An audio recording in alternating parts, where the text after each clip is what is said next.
शुभ प्रभात विद्यार्थियों। आज हम कक्षा 10 में 3.5 है प्रश्नावली का तीसरा प्रश्न देख रहे हैं। और ये तीसरे प्रश्न में इस प्रकार से कुछ ये प्रश्न है कि निम्नलिखित जो रैखिक इक्वेशन है कि युग्मों को दो विधियों से आपने करना है, एक प्रतिस्थापन विधि से, एक वज्रगुणन विधियों से उन्हें हल कीजिए और किस विधि को आप अधिक उपयुक्त आप मानते हैं ये आपने बताना है। तो इक्वेशन युग्म आपको इस प्रकार से दिए हैं 8x + 5y = 9 और दूसरी इक्वेशन है 3x + 2y = 4। ठीक है, पहली विधि हम क्या कर रहे हैं, हम प्रतिस्थापन विधि से इस प्रश्न का कर रहे हैं हल। तो इस हल के लिए हम क्या करते हैं, इनमें से कोई इक्वेशन ले लेते हैं एक, और उस इक्वेशन से हम किसी एक इस एक चर का हम मान निकाल लेते हैं। हम x का मान निकाल ले रहे हैं इक्वेशन 2 से। हमने लिखा कि इक्वेशन 2 से x का मान y के पदों में प्रतिस्थापित करने पर ये हमने क्या कहते हैं यहाँ कर दिया प्रतिस्थापित। तो इक्वेशन 2 को लिख लिया 3x + 2y = 4, देन 3x = 4, ये 2y इधर गया, यहाँ जाके आपका माइनस में हो गया, तो 4 लेस 2y। अब 3 यहाँ जो गुणांक है इसको भी RHS में भेज दिया, यहाँ गया आपका डिवाइड में चला गया, तो x = आ गया 4 लेस 2y/3। ठीक है, अब x का ये मान जो है ये इक्वेशन 1 में हमने रख दिया। इक्वेशन 1 कुछ इस प्रकार से थी 8x + ये 5y = 9। अब इक्वेशन 1 में रखा मान, ये मान रखा इक्वेशन 1 में x के स्थान पर x का मान जो प्रतिस्थापित किया था ना हमने y के पदों में वो लिख दिया।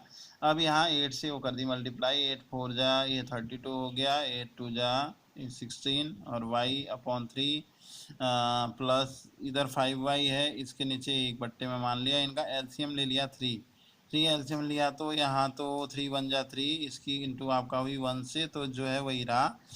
यहाँ आपका 1 3 जा 3, तो 3 से मल्टीप्लाई हो गई, ये हो गया आपका यहाँ 15y = 9।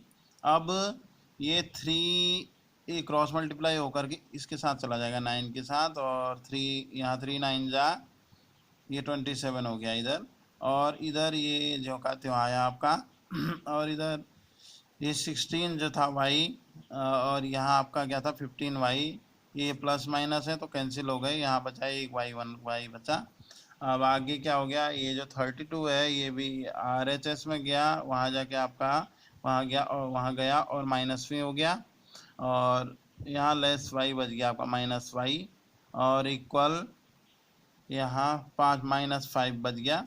अब इस माइनस से इस माइनस को क्रॉस कर दिया तो y = यहाँ 5 आ गया। ठीक है, अब इस वैल्यू को हम इक्वेशन थर्ड जो आपने बनाई थी उसमें रख देंगे। x = क्या था 4 लेस 2y/3, 2y की जगह पे इस y की जगह रख दिया इसका मान 2 × ये हो गया 5 = 10।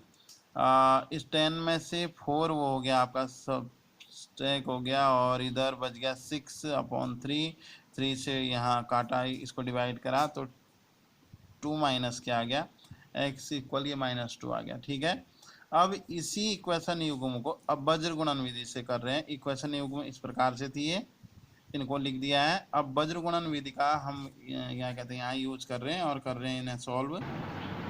अब वज्रगुणन के लिए क्या करा, ऊपर लिख दिया x = इधर लिख दिया हमने y और इधर लिख दिया 1। अब x को देखते हैं, तो जैसा कि मैंने एक दो बार और भी इनको किया है, सॉल्व किया है, तो उसी आप मेथड से इसे भी सॉल्व करेंगे। यहाँ इनके जो b वाले जो है आपका गुणांक ये हमने लिख दिया, यहाँ b1 b2 c1 c2। ठीक है, यहाँ पे c1 c2 a1 a2 फिर a1 a2 और यहाँ b1 b2। अब क्रॉस मल्टीप्लाई कर दी इनकी, 5 छक्को 20, 9 दूनी 18, 18 आपका माइनस में हो गया, 9 तियाँ ये 27, 4 अट्ठे ये 32 हो गया, और 8 दूनी 16, 5 तियाँ ये 15 हो गया। ठीक है, 20 में से 18 घटा तो 2 बच गया x के नीचे, यहाँ इस 32 में से गया आपका यहाँ आपका 27, ये माइनस के 5 बच गया, और यहाँ 1/1, तो यहाँ क्या हो गया 16 में से गया आपका 15, 1/1 हो गया। ठीक है, अब हमें ये ज्ञात है ऑलरेडी कि x का मान कितना था, x बट्टे 2 की अब तुलना कर रहे हैं 1/1 से, तो x equal x upon 2 equal आ गया आपका यहाँ 1/1। अब क्रॉस मल्टीप्लाई करी तो x 1 जा x और 2 1 जा 2 माइनस में क्या आ गया, ठीक है।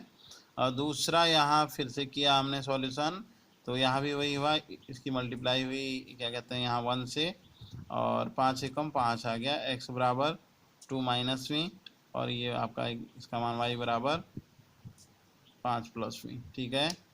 ओके बच्चों।